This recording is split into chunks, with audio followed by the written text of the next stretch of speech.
Hey, welcome back to another episode of Chaotic Underground. I'm Ryan Damask. I'm joined with my good friends Steven and Zach. How are you guys doing? What's up? Hey, I'm doing good, man. How are you? Not too bad, not too bad. I've been excited to get back to work. I know, the holiday break. I ate too much. Yep. So this is our first episode of 2023. We've officially been at this for 1 year. I couldn't be more stoked. Really? I didn't know this. This is exactly one year since we recorded our first episode. Yeah, it was the 4th of January. Yep. Oh wow! Yeah, no kidding. So our upload will be a little bit earlier than whatever. It doesn't matter. Good times. Happy 1 year, Ryan. Happy 1 year, Jay. Happy Indeed. 1 year. Happy 1 year, boys. Glad to be a part of the project at this point. So, just a reminder for our new format for Chaotic Underground is one of us heavily researches a topic, heavily being subjective, and then the presents it to the other two live while we're recording, and get to see what they think about it. So this is my first time up doing it, and I'm pretty excited for it. I know Z always gets really nervous when it comes to Ryan picking a topic.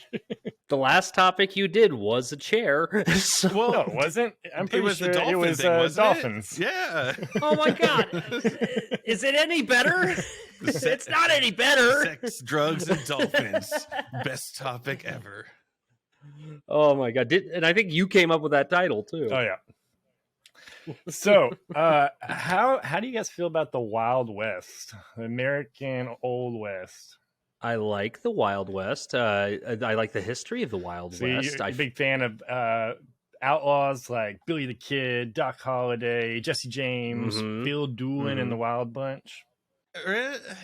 No. You're not. I grew up with like parents and friends who were huge into westerns, and I remember being unenthused with the entire concept of cowboys, Indians, westerns, like outlaws. I was like, don't they all just kill each other? I think I thought about the Wild West a little too hard, and I think that's why I feel like I somehow manifested was it 1,000 Ways to Die in the West, which is still one of my favorite movies because it's the only time I've really enjoyed a western. I feel like that I've been overly influenced by Hollywood when it comes to my perception of what the Wild West actually was like. So yeah, so like when you I hear Wild West, I instantly think of Tombstone. I'm your Huckleberry. Our favorite. Yeah. So like, yes, I like the Wild West, but mainly because of Hollywood, not because I've done any historical research on it. Gotcha. Well, have you ever heard about a certain character named Elmer J. McCurdy, coined the bandit who wouldn't give up? Elmer James McCurdy? J. I don't know what the J stands for. Oh, gotcha. Elmer McCurdy. This man started his life as a bastard, became an alcoholic, then a soldier, then a bank and train robber, and then a sideshow exhibit. Amazing. It sounds like your life and your future. But if I told you this man managed to con people out of more money in his death than he did in his life? Okay, wait. Like he set up an MLM or something, or the first pyramid scheme. Yeah, like if he gets two dead guys, and then those two dead guys get two more dead guys, so, like kind of like that. Sort of. So Elmer McCurdy, probably one of the worst outlaws to ever live. And when I say worst, I don't mean like he was a badass. I mean like he was really bad at being an outlaw. So let me give you a little background on Elmer McCurdy, starting with when he was born. So Elmer McCurdy, from the moment he was born, was set to fail. He was born to a 17-year-old mother, Sadie, to an unknown father. There was rumors that it was her cousin, Charles Smith, and he ended up using Charles Smith as an alias later on in his life. So there might be some truth to that. Because of the shame of being an unmarried 17-year-old woman, she let her brother and his wife adopt Elmer and kind of just played along like she was his aunt all this time. And then later on, when he's like 15 or so, he finds out he's a bastard. He becomes a crazy, rebellious, alcoholic teenager, which just gets worse later on in his life. Wait. So did he become a alcoholic teenage bastard because he found out his aunt was his mom? Like, was he just a normal guy beforehand? So it kind of went into a few things. So what happened was his dad, which was his uncle, died. And that's about the time he found out that wasn't really his dad.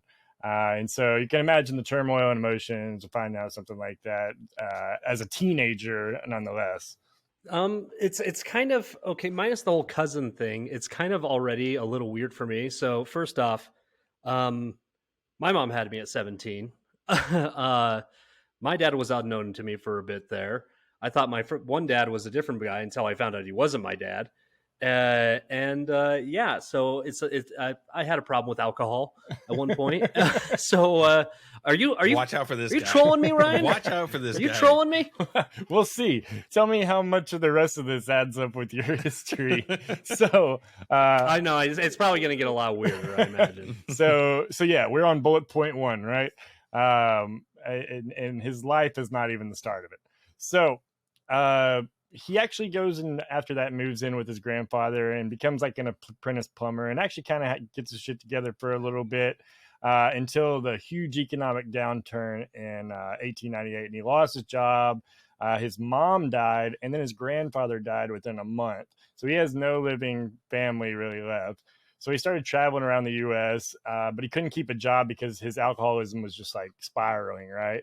So as most people did in that time who were alcoholics, in 1907, he joined the U.S. Army and became a machine gun operator and was trained to use nitroglycerin for demolition.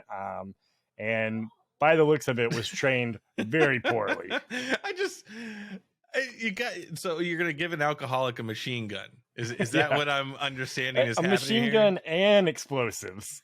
Look, Steven, you need to calm down because nothing says America more than whiskey and SMGs and machine guns, right? And explosions. This is the Wild West. This is before we even could like sarcastically say that about America. And we're just out there blowing shit up for fun. Oh, good Lord. So he did that for a few years. He was honorably discharged in 1910. Within 2 weeks, he had rendezvoused with an army friend in Kansas and was arrested with chisels, hacksaws, nitroglycerin, gunpowder, and money sacks. I thought it was funny that they said they were money sacks, not just some sacks. So wait, did they have like the cartoon dollar sign painted on them as well? That was my thought as well when I read this. Did they have did they have bank robbing shirts, and bank robbing masks? Like the black and white stripes and yeah. This is my robbing gun. So obviously he was put in county jail. Maybe he got some wits about them and told them that all those supplies were because him and his army buddy were inventing a foot-operated machine gun. And those were parts they were using, including the money sacks. Oh, I was going to say, what were the money sacks? You do go on. Did he convince them? Yep. So he was found not guilty. He was able to convince them. So he spent a good little bit in that county jail while all this was going on. This man rolled 20s on alcoholism and charisma. He's a bard by trade. Oh my gosh. So 1911 is really where the whole outlaw phase begins. He's a 31-year-old. He becomes a full-time bank and train robber. His tool of the trade is nitroglycerin, which I told you, poorly trained on in the army. So he goes to Oklahoma. He decides that him and 3 guys are going to rob this Mountain Missouri Pacific train number 104 because they hear it has a safe on it with $4,000 in it. Which would probably be the equivalent to like Elon Musk money now. Sure. Yeah, worth quite a bit. So him and these 3 guys were able to successfully stop the train. They were able to board it and find the safe. But this idiot put way too much nitroglycerin on the safe, destroyed the entire safe and the majority of the money. They only netted about $450 worth of coins from that safe, but most of that was melted and fused to the safe frame. Can you imagine the post-robbery meeting after that? Where's my Elmer? What went wrong? All right, what happened? I thought you were learned. So this pattern continues with him just bungling with the nitroglycerin. So a little bit later, they tried to rob a Citizens Bank in Kansas. They spent 2 hours breaking through the bank wall with a hammer, and then finally made it to the vault door. And once again, way too much nitroglycerin. They blew the vault door through the bank, destroying the interior. But they managed to... Wait, so same mistake a second time. Oh, more than second time. He's done it multiple times. The notable ones. Look, okay, I have to acknowledge, okay, were they trying to be stealthy with the hammer? Because I feel like a hammer's not very stealthy. For 2 hours just outside the bank, just banging on the wall. No one was like, what's that sound? It's the Wild West. There's not even that much in town. Like, there's only so many options it could be. But the worst part is, if you're going to be noticed for hammering into a bank, why don't you just use the nitroglycerin? That's the end result. Maybe you'll get lucky and hit the vault with the right amount since you did too much on the outside, and then you'd have money. You'd never have to do it again. That's how you should do it. And don't get me wrong, I'm no demolitionist, but isn't dynamite significantly cheaper and easier to manage than nitro is? Apparently, he really had a thing for nitroglycerin. He was a big fan. Oh, okay. He was thinking about becoming a nitroglycerin guy. The most OCD Wild West outlaw. Right. So they were able to find a safe within that vault that wasn't destroyed. And once again, he bops out the nitroglycerin, but this time it doesn't ignite. At this point, their lookout they hired is thinking the same thing you guys are. They're like, we just spent 2 hours out there with a hammer. He just blew a vault door through here. I'm out. And so he runs off. And so Elmer and the couple guys he's left with just end up taking like $150 in coins they find on a tray in the bank. These guys are like the cartoon quintessence. They're cartoons. They are the thugs that are in Looney Tunes. I have to ask, does he have all of his limbs at this point? At this point, I want to know, with this many fuck ups with nitroglycerin. That's called foreshadowing. I can't imagine if he's so bad at it that he still has everything. So we'll see. Okay, so like as Kowloon Walled City has many influences to Stray in a lot of post-apocalyptic settings, I feel like these guys, and specifically these guys, have a huge influence on the Acme Corporation and Looney Tunes. And I feel like I found the source, the proto derpy henchman at this point. So wait till I tell you his final robbery. It's going to take the cake. So this is October 4th, 1911. They hear about this Katy train that's going through Oklahoma that's carrying $400,000 that it's going to be paid as royalties to the Osage Nation. So they're like, holy shit, this is like finally our big payday, $400,000. And they get on it. They get out in front of the train. They manage to stop it. They get on board, realize they're on an entirely wrong train. They're on a passenger train. They managed to steal $46 from a mail clerk, 2 giant jugs of whiskey, a revolver, a coat, and the train conductor's watch. Fucking coat. Can you imagine the utter panic of like, it's the wrong train. Just grab stuff. Coat, give me that coat. And then they just have this coat. I imagine it the opposite. I imagine it indignation. We're on the wrong freaking train?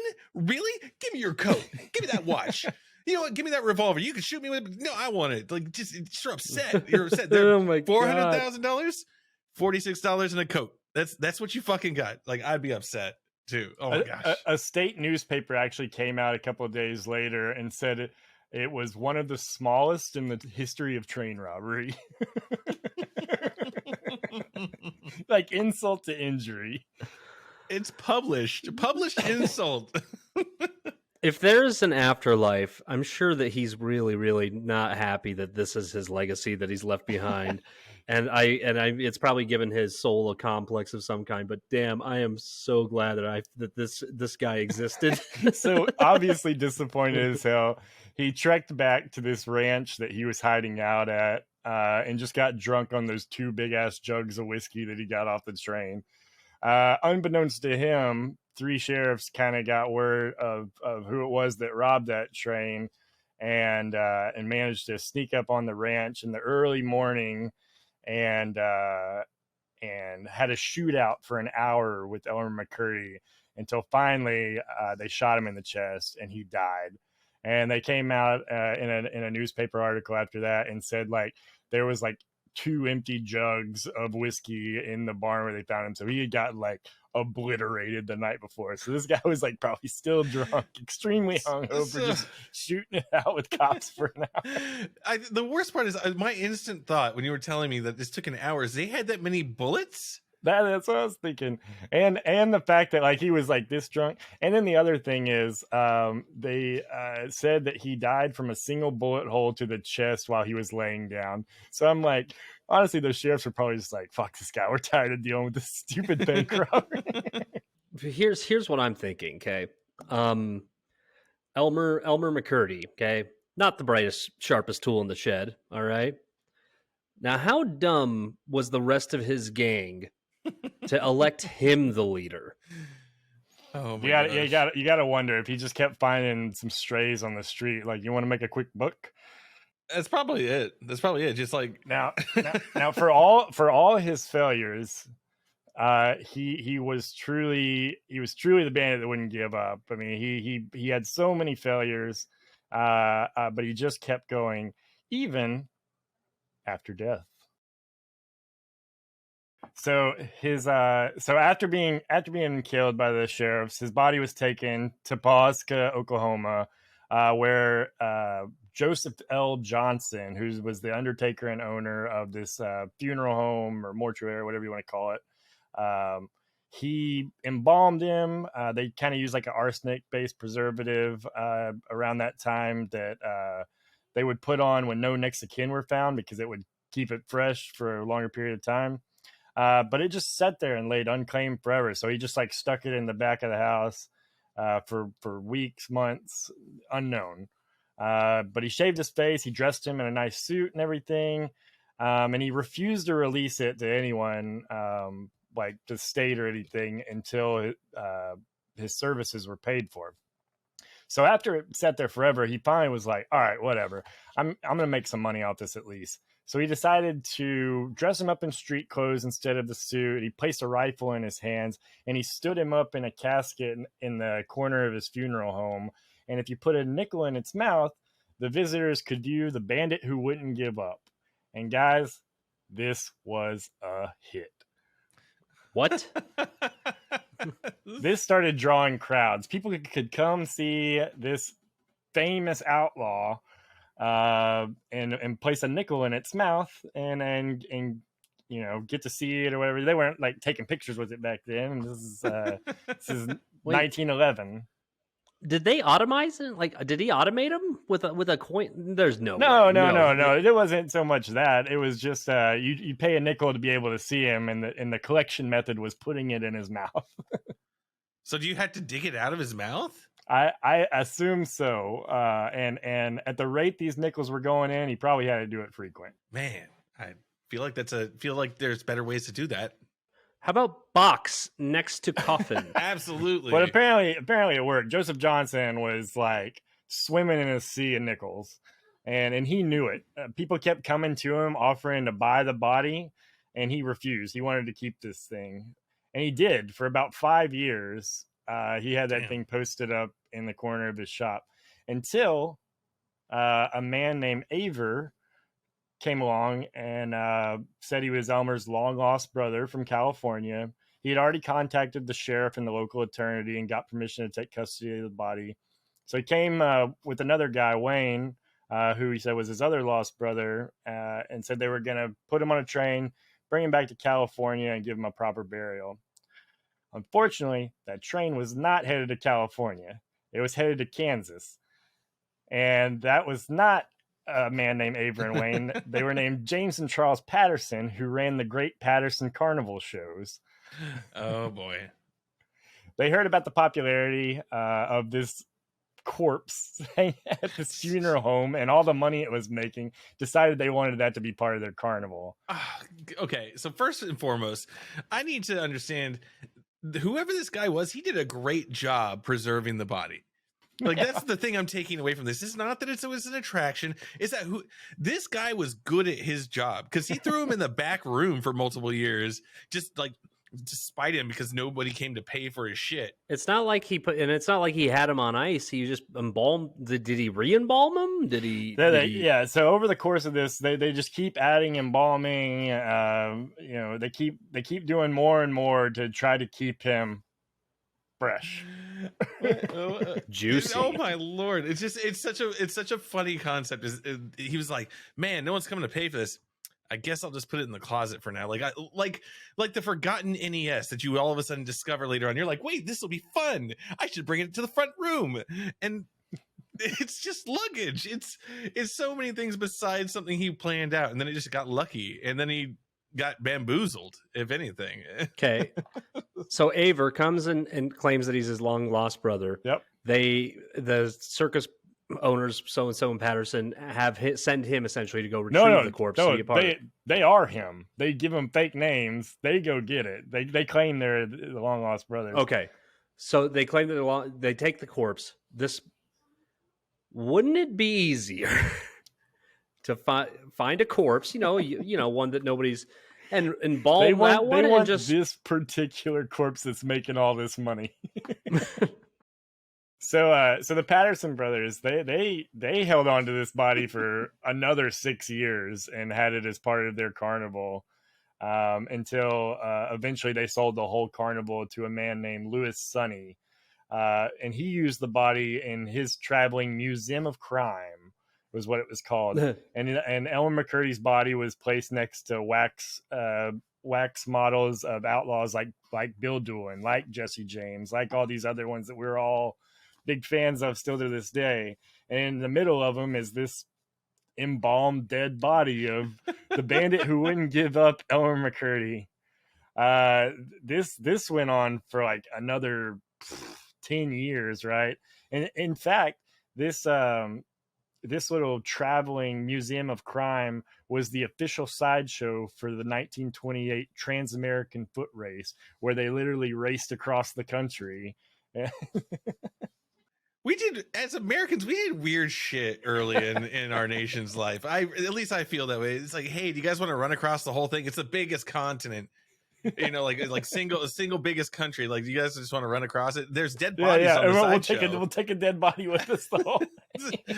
I feel like the whole thing, like the bandit that would never quit, was 100% just fabricated just because he put it on display. Oh, sure. The first guy, the Undertaker, gave him that name, and then it just kind of went with him.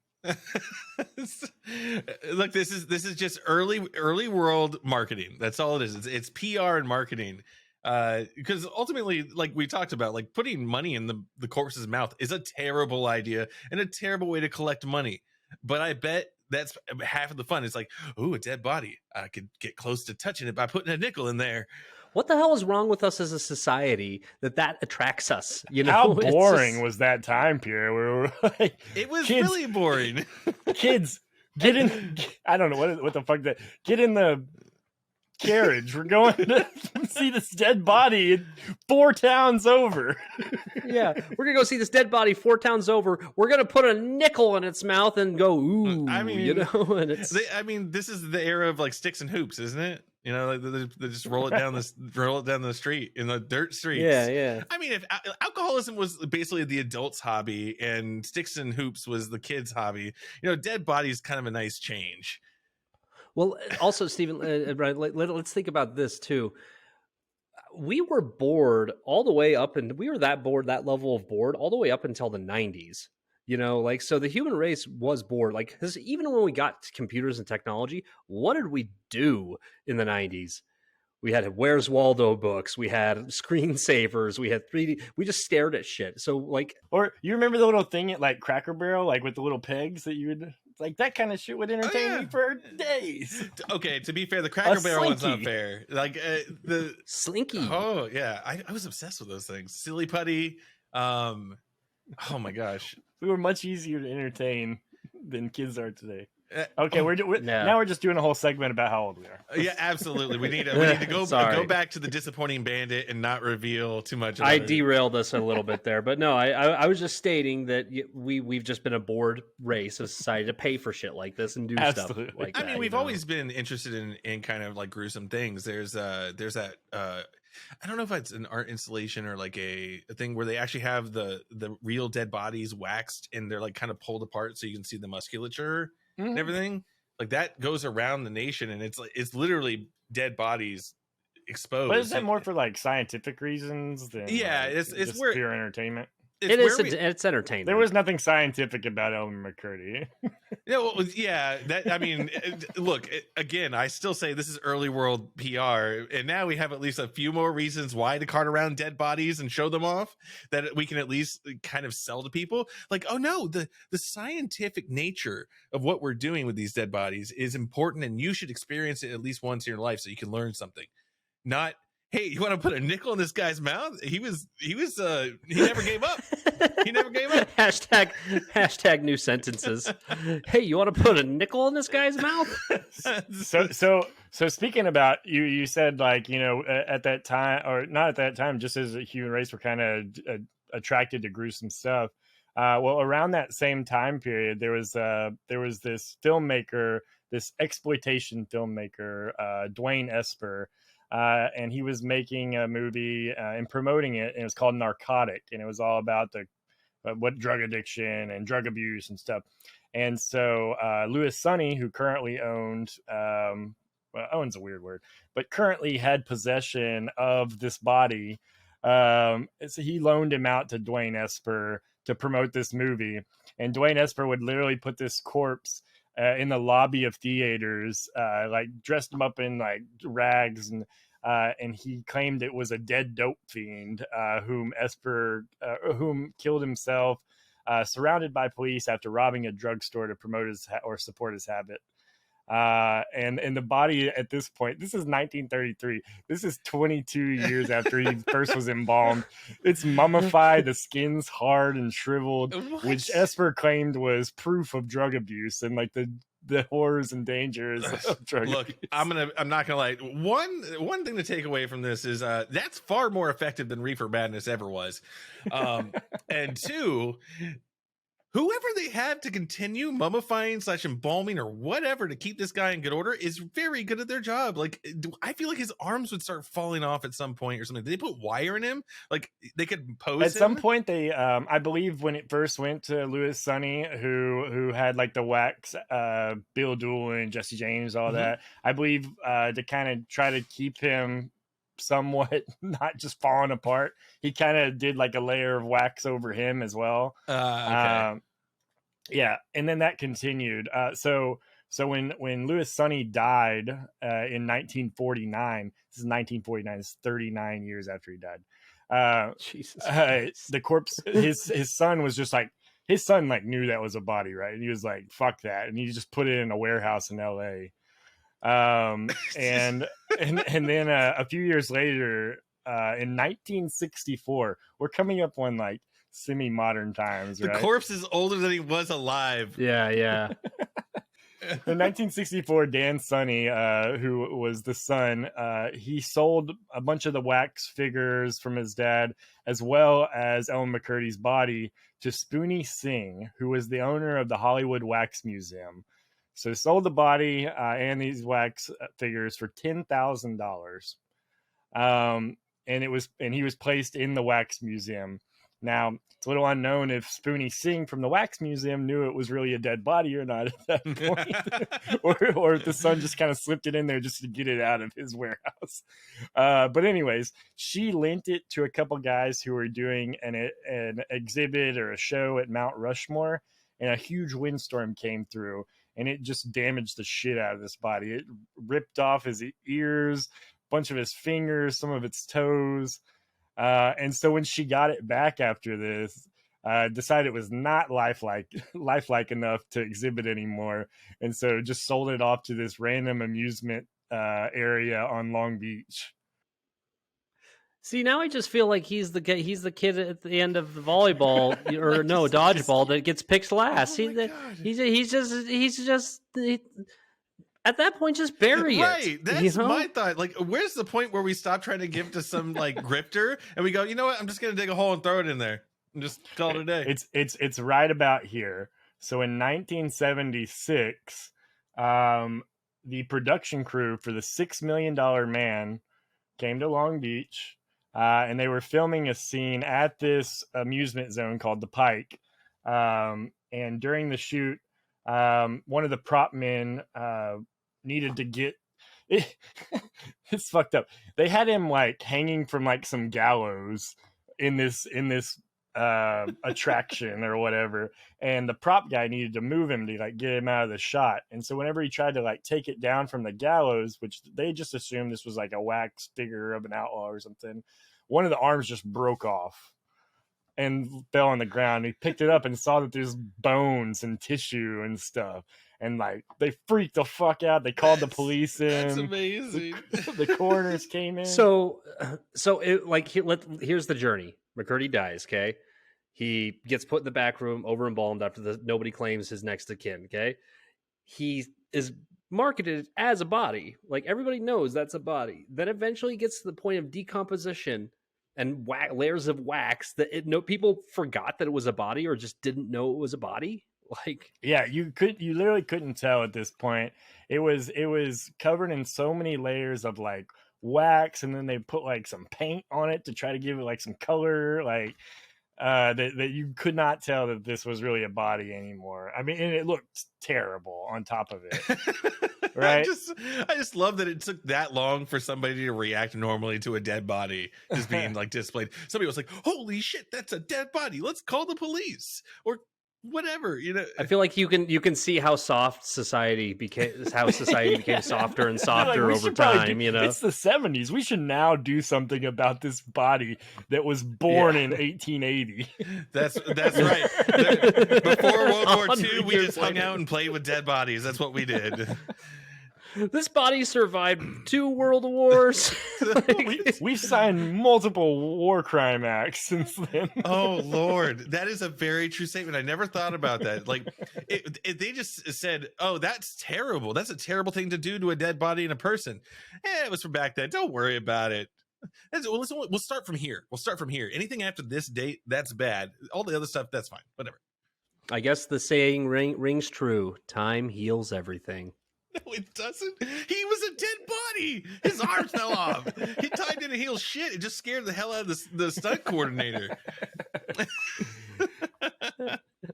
Oh, it's more metaphorical than anything. Look, it wasn't literal. No. There's no room for metaphors here. It gets better. Okay. So this body was killed in 1911. Elmer McCurdy was killed in a shootout in 1911, right? Now here we are in 1976.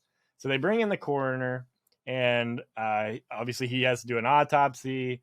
They find the bullet hole. They determine, it was a human male, died of a gunshot wound to the chest, but the body's completely shriveled up and hard and covered in wax and paint and all this bullshit. Somebody clip that out of context and post it everywhere.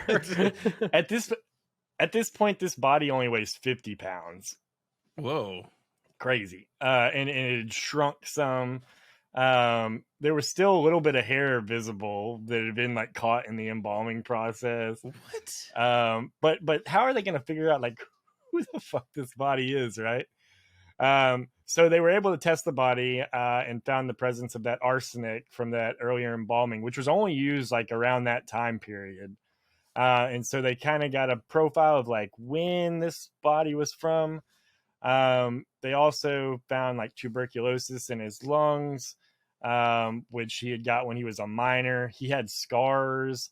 And then the bullet like jacket was still in him. Like the bullet had been removed, but the jacket was still there. And so they determined that bullet was from like a certain time period. And so finally, they this is my favorite part of this whole story. The final clue that gives them who he is or leads them down the path, they open his mouth. Oh no! Are you they serious? They find a 1924 penny and ticket stubs to the sideshow of Louis Sonny's Museum of Crime. The fuck! This is literally. The mystery was solved because of poor mouth management. Poor dental hygiene, for sure. What is this story? So the investigators contacted Louis Sonny's son, Dan, the one who had sold him off, and he confirmed that the body was Elmer McCurdy. They had a guy come and give a positive identification, but they're like, what the fuck do we do with this body? So finally, Fred Olds, who represented the Indian Territory Posse of Oklahoma Westerns, convinced the doctor to allow him to bury the body in Oklahoma, since that's where he was from. Figured he finally deserved like a proper burial. And so they were just, after a while, they were like, yeah, fine, just take him. Like, no one's going to claim this body. Like, there's no living relatives or anything. And so in 1977, they transported his body to the Boot Hill section of the Summit View Cemetery in Guthrie, Oklahoma. And they did a nice service, 300 people, and they buried him right next to another outlaw, Bill Doolin. And to this day, you can go to their grave sites, put a penny in their mouths, and see the greatest outlaws of our nation. Actually, they were so afraid that his body would be stolen again, they covered it in 2 feet of cement. Are you serious? That's insane. But this guy, who was the worst fucking outlaw who ever existed, his career lasted less than a year. He failed at almost every attempt at robbing anything, but then he just prospered after his death. Well, I mean, he did. A lot of people prospered off of him because of his death. Yeah, off his body. He got buried right next to one of the most famous outlaws in history, and has probably the same amount of notoriety now, but for an entirely different reason. Is Doolin's body like covered in 2 feet of cement? I don't know. That's a good question. Because I gotta say this: if he isn't, that means McCurdy is now more notorious than Doolin. Yeah, because he has 2 feet of cement around him. Here's my favorite article I found on it while you were kind of going through the story. From the Vintage News, it has the best article title about good old Elmer. How the corpse of an all-time loser became a money-making sensation. Oh my gosh. So it was funny here earlier when everyone was talking about him robbing, and you were like, I have to know, did he lose a limb? And I was like, funny enough. You know what the best part is? It wasn't from nitroglycerin. You would think, being that bad with nitroglycerin, he would have lost limbs far before he died. And also the fact that the jacket was still in there. He didn't lose a limb for 70 years. That's insane. History is freaking weird, man. Like, because you just reflect about the mindset that everybody was in back then. I mean, there's always the memes of the 1940s of like all the 1940s men and just being like, gonna go home from work and my dinner might be ready, and like just the way that like how shitty we were back then, you know. And then you hear this story where we were even more shitty. Look, we paraded a dead guy around for 70 years. We were opportunists. We see an opportunity. We see it knocking, and we take it. You have to admit there is a little bit of a Cinderella story aspect to it, you know, in a very macabre sort of way. Yeah, you know. I mean, he got buried by probably one of his heroes, right? I mean, like, you want to be an outlaw, and this was an outlaw who was famous when you were growing up. Like, I think I can't remember, but I think Bill Doolin got killed in like probably when Elmer McCurdy was like 10 years old. So this was very popular like around that time. Like, it's just cool stories. That's like me getting buried next to Stellan Skarsgård. Right. It's like I tried acting, I didn't really do well at it. But at least I got the buried. Actor who wouldn't give up. That's every actor. Actors are some of the most gumptious people you'll ever meet. there's just like plot after plot of a random person encased in 2 feet of cement to the left of Stellan Skarsgård. Yeah, like all the actors who never gave up. up. Funny side note, I first heard about this story, how I hear about a lot of my favorite stories, which was Drunk History, years ago. And in that, you know how they like somebody's like telling the story, but they have like an actor like reenacting it. Like what? So it's Justin Long who plays Elmer McCurdy. And so the whole time I'm researching this, I'm just picturing Justin Long, like hooking up nitroglycerin, like fuck.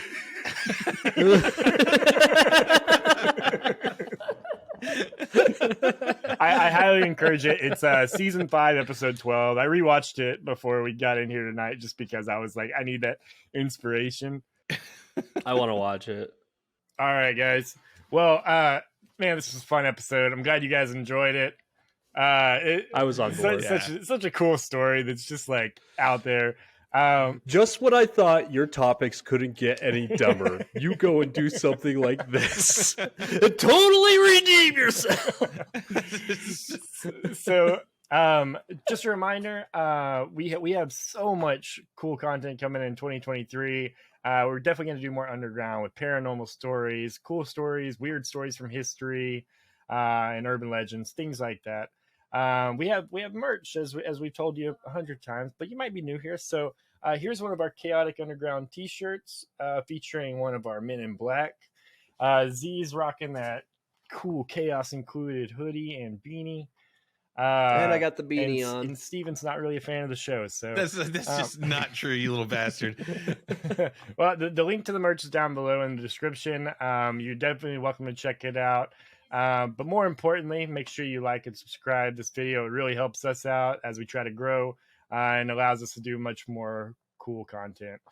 So thank you for everything. And hopefully you're a bandit that never gives up. McCurdy's nuts. Oh Lord. All right, bye. Bye.